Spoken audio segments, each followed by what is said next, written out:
दोस्तों आज मैं आपके सामने लेके आई हूँ करंट अफेयर्स टॉपिक में से एंडोसल्फाइन के बारे में। आज हम लोग देखेंगे एंडोसल्फाइन आखिर चर्चा में क्यों है, एंडोसल्फाइन क्या है और इसके प्रभाव क्या क्या है। तो एंडोसल्फाइन जो है एक आर्गोनोक्लोरीन जो है एक कीटनाशक है, या फिर आसान शब्दों में बोले कि ये कीटनाशक है। इसे जो है फसलों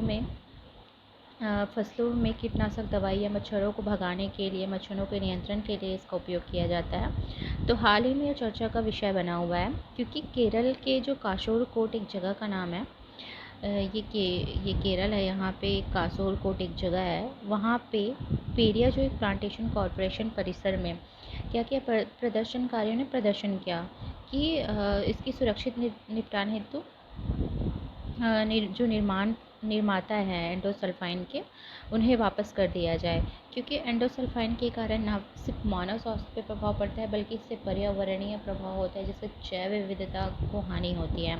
क्योंकि आपने 2011 का इंसिडेंट सुना होगा। 2011 में क्या हुआ था कि केरल के काफ़ी लोगों में एंडोसल्फाइन के स्वास्थ्य प्रभाव देखे गए थे। इसमें कई महिलाएं भी थी, बच्चे थे और कई ऐसे लोगों को विकलांगता का सामना करना पड़ा था, जिसकी वजह से 2011 में सुप्रीम कोर्ट ने एंडोसल्फाइन के उपयोग को प्रतिबंधित कर दिया था।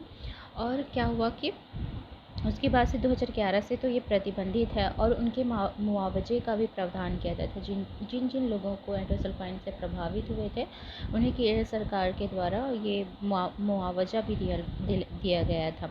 तो ये हो गया एंडोसल्फाइन के बारे में कि ये चर्चा में क्यों है।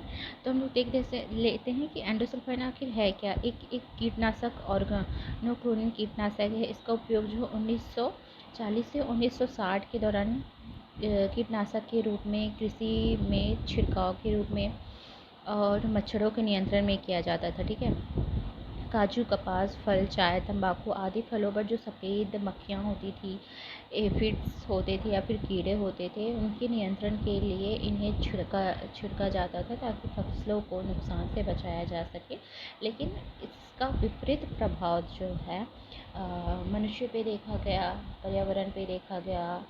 क्योंकि अगर आप फसल पे कीटनाशक दवाई एंडोसल्फाइन का अगर छिड़काव करें तो हमारे वो खाद्य श्रृंखला में प्रवेश कर जाता है, हमारे फूड चेन में प्रवेश कर जाता है। हमारे फूड चेन में प्रवेश कर गया तो वो कई जानवरों में के फूड चेन में प्रवेश करेगा, हम इंसानों के फूड चेन में प्रवेश करेगा। फिर इंसानों में ये स्वास्थ्य संबंधी कैंसर, पेट से संबंधित बीमारी, आंत से संबंधित बीमारी और पशु पक्षियों में इसके प्रभाव देखने मिलते हैं। तो ये सब चीज़ें जो है के प्रभाव के कारण इसे 2011 में सुप्रीम कोर्ट द्वारा एंडोसल्फाइन के उपयोग पर प्रतिबंध लगा दिया था। और इसके प्रभाव तो आप लोग देख ही लिए हैं कि पर्यावरणीय प्रभाव है, खाद्य श्रृंखला में प्रवेश कर समस्याएं उत्पन्न करती है, पानी में छोड़ने पर ये जैव विविधता को हानि पहुंचाती है, मनुष्य और पशुओं को भी प्रभावित करता है, उसके स्वास्थ्य को प्रभावित करता है। तो ये हो गया एंडोसल्फाइन के प्रभाव। Thank you so much for discussion.